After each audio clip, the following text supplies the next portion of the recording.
Hi friend, তোমরা সবাই কেমন আছো? আশা করি ভালো আছো। আজকে আমি তোমাদের কাছে নিয়ে চলে এসেছি ভাজা পিঠা রেসিপি। তোমরা সবাই দেখতে থাকো। চলো তবে শুরু করা যাক। প্রথমে আমি চালের গুঁড়ো নিয়ে নিয়েছি, এরপর পরিমাণ মতো লবণ দিয়ে আমি আগে গরম জল করে রেখেছি।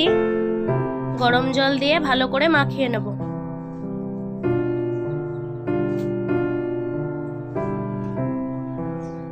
অল্প অল্প করে গরম জল দিয়ে মাখতে হবে। দেখো আমার মাখানো হয়ে গেছে।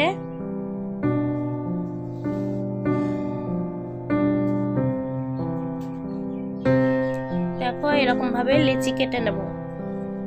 তারপর আমি পুরের জন্য আগে রেডি করে রেখেছিলাম তিল ভেজে বেটে গুড় দিয়ে খেজুর গুড় দিয়ে ভালো করে মাখিয়ে রেখেছিলাম।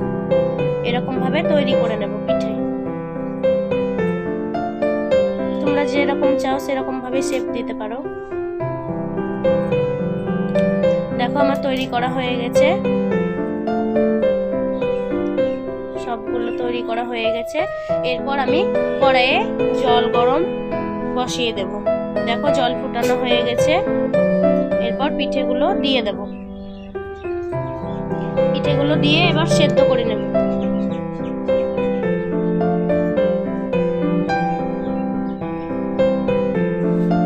সবগুলো দিয়ে একবারেই সেদ্ধ করে নেব।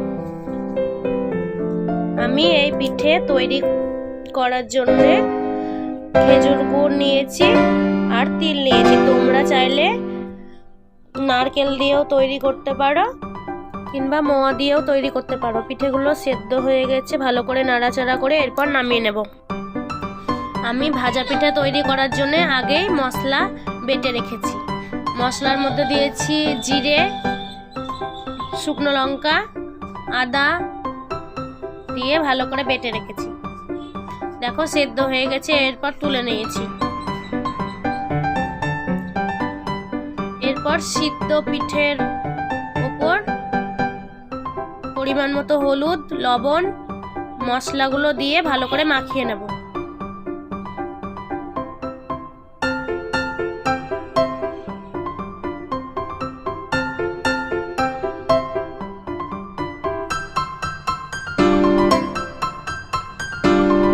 এরকম গরম গরমে মাখাতে হবে।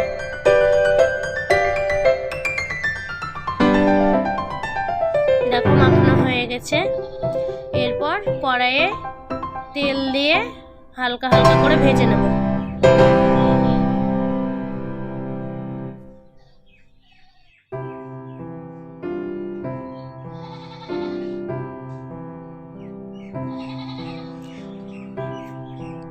তোমরা এরকম ভাবে বাড়িতে তৈরি করে খাবে, আশা করি ভালো লাগবে। লবণ ঝাল মিষ্টি মিষ্টি খুব ভালো লাগবে খেতে। ভালো লাগলে অবশ্যই ছোট্ট একটা লাইক করে আমার চ্যানেলটিকে সাবস্ক্রাইব করে আমার পাশে থাকবে। আশা করি ভালো লাগবে।